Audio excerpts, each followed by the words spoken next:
Today, I'm going to do what I can to share information that will fix Destiny 2 PvP.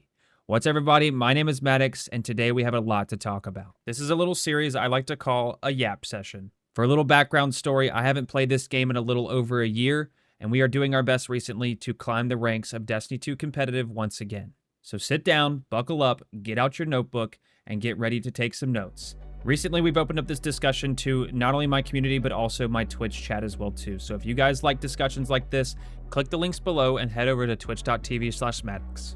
So I've broken down my criticism into 3 big points. Number 1 is matchmaking. I know I am not in the minority whenever I say that skill-based matchmaking has to go. The only place it belongs is in the competitive game mode, where you can play against other folks in your same skill level. It has no sense to be in a quick play game mode like Clash, Control, or even Iron Banner. Some of these places are just where folks want to go in, have fun, play with their friends, and walk out with some loot.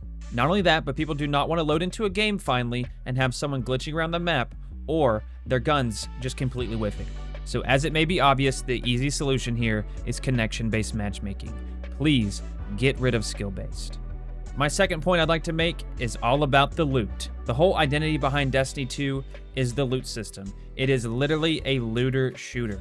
Whenever you load into PvP, whenever you finish a match, the loot is extremely underwhelming. The overall loot system needs to be a little bit reworked. I love that you can focus your engrams at shacks to get some things you may not have, but those weapons are completely outshined by so many other sources in the game. Now, by all means, I do not think the best guns should come from just shacks alone. Now, just like anywhere else in the game, the best loot should come from the end game content, this being the competitive playlist. Ascending up the ranks should be the highest priority, as that should give you the chances of getting the best gear. Now, in my opinion, I do not think of Trials of Osiris as an endgame content, especially the direction that Bungie has taken it recently. They really encourage newcomers to come into the playlist to earn their Trials of Osiris loot. So a simple change there, in my opinion, should be allow every weapon, even the adept versions of these weapons, to be obtainable every single weekend. I don't know about you, but that would definitely get me in the playlist more often, as I'm able to target farm which adept weapon I may not have, or I may not have a god roll of yet. This can come in the same form as what we have at the end of some of our raids, a final chest at the lighthouse where you're able to open up the chest and choose which weapon you'd like. It sounds like that might just be a handout, but promise me, going flawless in this economy is still difficult. Now that we talked about the 2 most important things, I want to give an honorable mention to cheaters. Bungie, how are there still this many cheaters in your video game? Please, update your anti-cheat. Why are people still getting hit offline? Why do I see videos every week on social media of people matching with cheaters? Get your shit together. Now that we got that out the way, let's talk about the final thing, and that would be abilities. I think it is an obvious statement whenever I say that abilities are way too strong and way too plentiful in the Crucible. Unfortunately, I do not have much of a fix other than just toning down the damage and toning down the ability cooldowns. What sucks is that does take away some of the space magic that happens in PvE. In a perfect world, we'd have 2 separate sandboxes. That is unfortunately out of the question.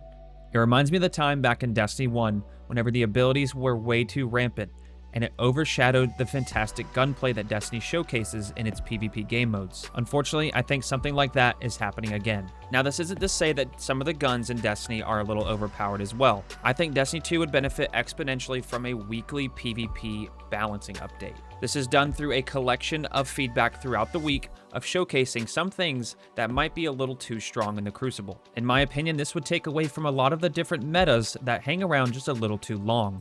It will force folks to try different things, try different weapons, and even different builds to go into Crucible with, whether that's quick play, comp, or even trials on the weekend. Oh yeah, and Bungie, please stop taking Trials of Osiris away from us whenever Iron Banner's here. No one wants to play a week's worth of that stuff.